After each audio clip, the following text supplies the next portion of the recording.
The New Babylon, Chapter 11. Will and his daughter were huddled together, sheltered from the chilling wind. They ate their instant oatmeal, drank their coffee. Will Jr. was down at the creek, getting fresh water to wash out the pots and dishes with from breakfast. He heard a twig snap behind him, and he spun around, expecting to see his son. Instead, he heard the pump of the 12-gauge and turned to see a barrel pointing down at him. "Don't move a muscle," the large man ordered. Will sat forward to get between the man and his daughter. "Take it easy, my friend. You don't have to do this." As he tried to continue, the man interrupted. "I haven't eaten in 4 days. I'm not messing with you now. Just give me whatever you have in that bowl there." Will handed him the bowl of hot oatmeal. The man sat on a nearby rock and set the bowl down, holding the shotgun on Will and Lindsay. "This is all you have?" he asked anxiously. "Give me something I can take with me," he demanded. As Will continued to look at him, he saw Will Jr. come up the trail around the corner, carrying a collapsible tote filled with fresh creek water. Will motioned with his eyes to the man sitting with the shotgun on the rock.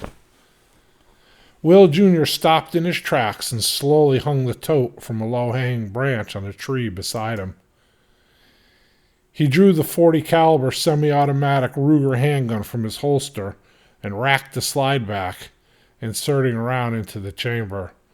The large man on the rock heard it and lifted the shotgun, slipping his finger into the trigger guard.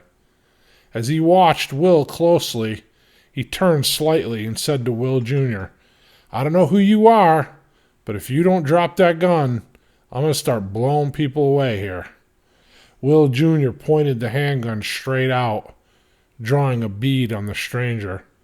"Mister, if you even flinch, I'll kill you." The man looked at Will and said, "A kid? Are you serious right now?" Will slid slightly to the right, completely blocking his daughter from the line of sight of the shotgun. "Mister," he said, "you have the same thing to eat that we had this morning. I'll share water and coffee and whatever else we have. You don't need that 12-gauge. Just set it down and you could finish that oatmeal before it gets cold. I know you're hungry." Will looked past him at his son, who was holding the pistol, his hands shaking. He said, "Mister, I can assure you that kid knows how to use that gun in his hand. We've been at the range every week together," he said to the stranger sitting on the rock. Will took a deep breath and exhaled slowly, emphasizing to his son the lesson that he had drilled into him continuously while training at the range together. That was that he needed to always be conscious of his breathing. "And I promise you, at that distance, he will not miss what he shoots at," Will said. He looked back at Will Jr. again and saw that his hands were shaking steadily now as he looked back and forth between his dad and the stranger. Will Jr. understood what his dad was trying to tell him. As he started to breathe, he steadied lightly. While he was a very proficient shooter, expert even by most measures, he had never drawn his gun against another human. He had never been in a real-life situation like this before, and the stress of the moment combined with the rush of adrenaline were taking their toll on the young man. Will assessed the situation quickly and efficiently. He was acutely aware of the pressure his son was feeling. He had been in that situation many times before. He also knew he had to protect his daughter as well. His decision was an easy one to make, considering the circumstances, but at the same time, counterintuitive to all his training. He lifted his hand toward his son and slowly lowered it, saying, "Son, put the gun down slowly." His son looked at him, puzzled, and hesitated. Will said again, "Set it down, son, trust me," and he nodded. Will Jr. set the gun down, and Will turned to the man with the shotgun. Mister, he put his gun down. Please point that cannon away before you twitch and it goes off. Nobody here is a threat to you, I assure you. The man looked at Will and told Will Jr. to sit beside him, and for his daughter to slide out from behind him. When the three of them were sitting together, he relaxed and rested the shotgun across his lap, one hand still on the handle. Will put his arm around his son, pulled him in close. He was visibly shaken. Will leaned in and whispered, "It's okay, son. It's okay. Everything's going to be okay." Again, the stranger demanded food that he could take with him. He saw Lindsay's pack and bent slightly, reaching for it. Will felt a rage building inside him. The man not only held them at gunpoint and stole their food, he terrorized his kids, and that was something Will was not prepared to let go unaddressed. Will slowly and covertly reached around on the ground until he felt a heavy stick that lay beside him. He clutched it with his right hand, and when the man grabbed the backpack and picked it up, Will seized his opportunity. The man looked away only for a split second, but that was enough time for Will to swing the stick, one deliberate, calculated movement, unleashing his violent rage, striking the stranger against the side of his head, knocking him off balance, and tumbling him over sideways. When he fell, Will jumped up and pounced on him. He smashed the large stick against his head twice before the man was able to deflect and put his arms up to cover his head. Will continued to strike him on the shoulder and back as the man rolled away, cowering to shelter himself. When Lindsay yelled, "Daddy, stop!" at the top of her lungs, Will stopped mid-swing and looked down at the defeated man, lying on the ground, writhing to get away from Will's onslaught. Will hit the man one more time, dropping the stick on the ground, and reached down, grabbing him by his coat. He pulled him up and let him go, dropping him against a tree. Will sat back and thought silently for a second before pulling his .45 from the back of his waistband, where it sat in a holster tucked inside it. He switched off the safety as he brought the weapon up, aiming at the man's head. "Mister, if it wasn't for that young lady right there," motioning over toward his daughter, "I would have beaten you to death just now. You come in here, aiming a shotgun at us, threatening my children's lives?" He looked around the camp, stopping briefly to look at his kids. He shook his head. He got up and walked over to the man and put the gun against his head, pushing it into it, causing the man to lean his head to the side. He told the kids to look away. He said that he did not want them to see what was about to happen. His daughter screamed, "Daddy, no! Please don't do that!" Will paused as he looked down at her, her sweet, innocent face staring back at him, pleading with her eyes for him to have mercy. "Honey, this man almost got us killed. Almost killed you and your brother. When a snake slithers into our camp, we cut his head off. This is no different now. You play stupid games, you win stupid prizes. It's a lesson some people insist on learning the hard way." He glanced down at the cowering man before him. A lesson that is going to prove fatal for this particular species of snake. Just then, a little girl emerged from around a bend in the trail. "Daddy," came the soft voice of the frightened child. When she saw her father laying bloodied on the ground, Will straddling about to deliver the fateful shot, she screamed, "Daddy, Daddy!" and she started to cry. The man yelled out, "Honey, run!" As the little girl turned to run off, Lindsay dashed after her, grabbing hold of her coat collar. She wrapped her arm around the little girl, holding her from running off, and at the same time comforting her. "It's okay, honey, it's okay." Lindsay looked over at her dad as he paused, processing what was happening. Will stood up, not quite sure what was going on. He looked over at his daughter holding the little girl. He glanced down at the man laying bloodied beneath him. Then he looked over at his son, Will Jr., who was standing there watching him. Will dropped his arm holding the gun. The little girl spoke. "Are you going to kill us?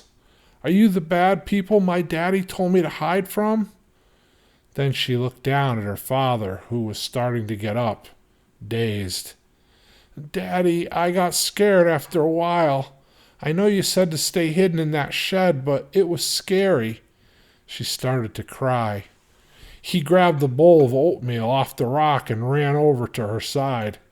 He gave her the oatmeal and told her to eat it. "It's okay, honey. I know you were scared. I'm sorry I left you there alone.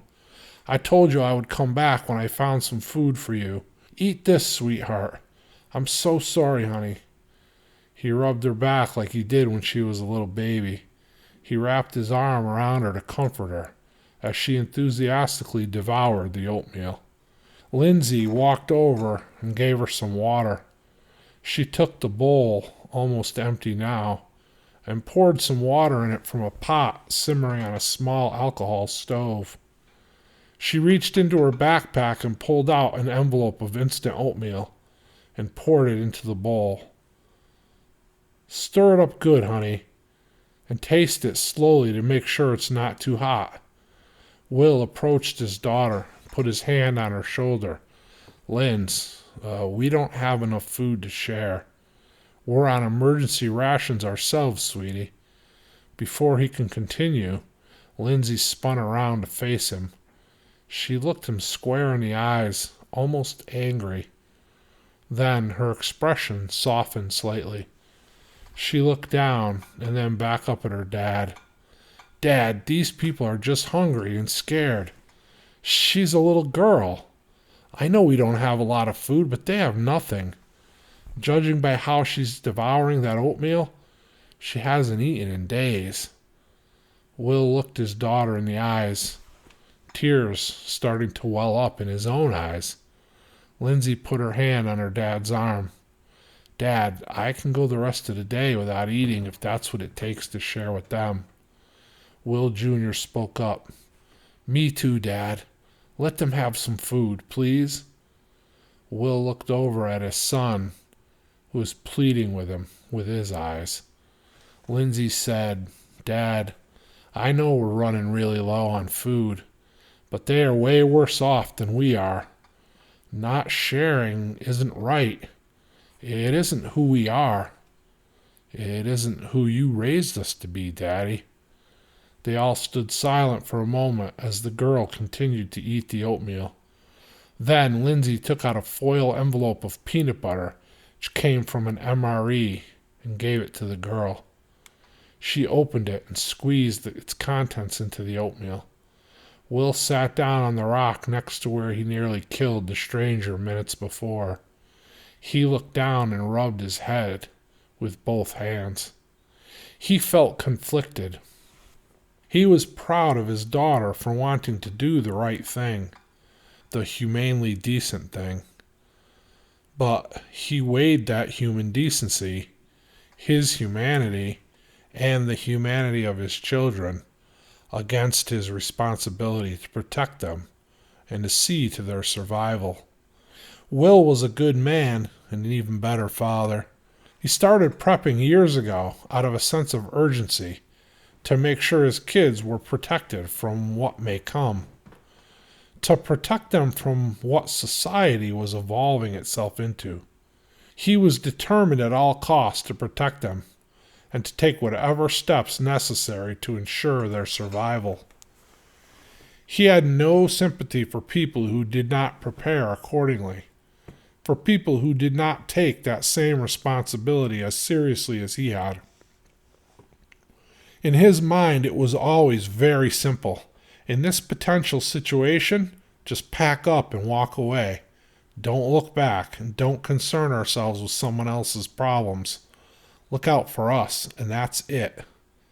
Well, as it turns out, that worked just fine in a potential situation. It worked just fine on paper. But in today's reality, his daughter changed all that. She reflected something back at Will when he looked at her now. She reflected love and kindness for others. She reflected compassion. She reflected all the qualities that Will himself had striven to teach his kids their whole entire lives. She reflected back to Will the very young lady that he had hoped to raise in a normal society. Will was proud that Lindsay's moral compass was pointing due north. At the same time, he couldn't help be concerned that it may very well prove to be their demise. The stranger walked over and sat next to Will. Lindsay came over and offered him a granola bar. He refused it, saying, "I can't take your food, miss. I thank you from the bottom of my heart for sharing with Camilla. Anything you could possibly spare is appreciated." But then, glancing at Will, he said, "But I won't take food from your kid's mouth either." Will looked up at him, seeing the humanity in him as well. What has this world become? He thought to himself. What have we all become? Almost as if reading his mind, the man placed his hand on Will's shoulder. This is the broken world we now live in. This is where the broken nature of man has led us. All of us. If our roles were reversed, I wouldn't have acted any differently. I guess that's why I left Camilla hiding in a shed, so that she wouldn't have to see who I had to become to save her, to protect her. Then he swallowed hard and looked down at the ground and muttered almost inaudibly, so that she wouldn't have to watch her father kill and steal just to feed her for one more day. I spent the better part of the last decade prepping, and he chuckled softly. Prepping, he repeated. His smile turned into a grimace. I stored food and supplies, but I misread the warning signs, the trigger events. I watched them pass, but hesitated. My wife was an emergency medicine doctor at the hospital. She couldn't leave early enough, and by the time I knew that we had to go, I packed Camilla up and went to get her, to take her by force if need be. But it was too late. He paused and looked down at the ground before continuing. It was too late. I did get to her and convince her to go. When she saw Camilla's face and looked at what was going on at the hospital, well, she agreed right away and we left. I had my Suburban and trailer loaded with stuff. There weren't many cars on the road because by that time there was no more gas, and unless you had it stored, you weren't going anywhere. Of course, I had it stored, enough to get us to our cabin in the mountains. I had guerrilla gardens established there. I had backup supplies and systems in place. We were really ready. But about 12 miles out of town, I saw it. A drone flew out from nowhere, it seemed. It crossed our path on the highway and disappeared. Then, about 12 miles up the road, they came. Up fast from behind us. 2 Humvees, military type. Jackets on the guys inside them said police. They claimed we were under martial law and that they had a right to confiscate our supplies. They went through all our stuff and in the end took only our guns and ammo and all of our gas, including what was in the tank of the Suburban. My wife started to argue with the one who was in charge. I tried to calm her, but she couldn't let it go. Then he looked over at Camilla and up at Will. They shot her, he said softly.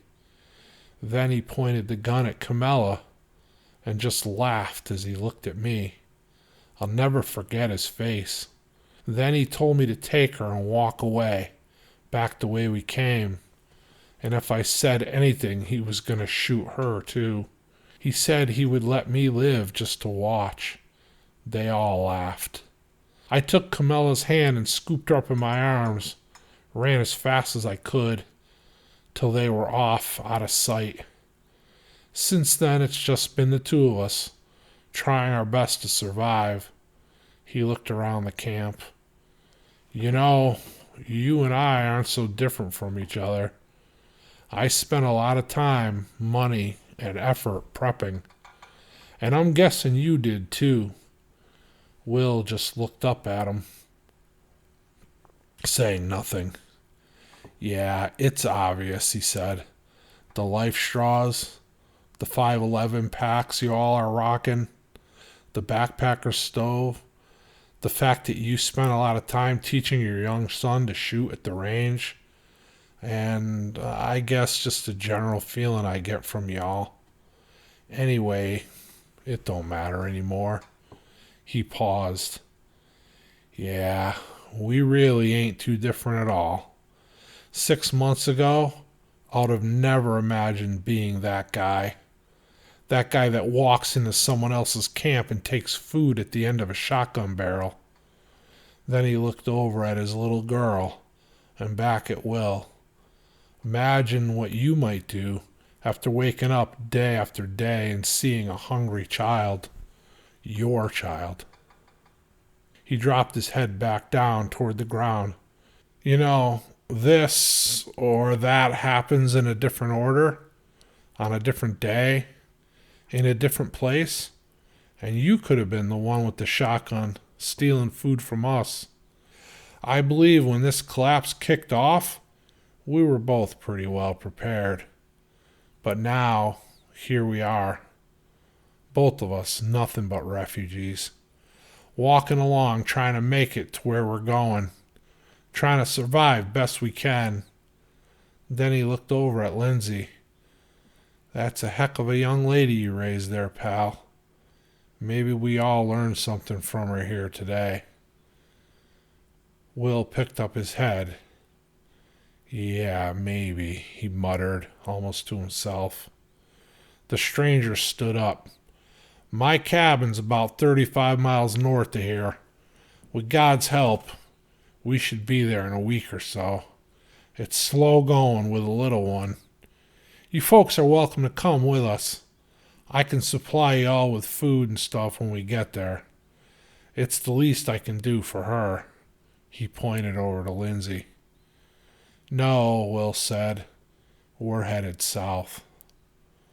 The man nodded as he stood and took his little girl by the hand and began to lead her toward the path out of camp. He stopped as he passed Lindsay and gave her a hug. Thank you, miss. Thank you for the food for my daughter. And as he turned back to look at Will, he said, and thank you for saving us all here today. Will looked up. The man said to Will, God bless you, and I'll pray for you all. Thank you. Then they turned and walked out of camp.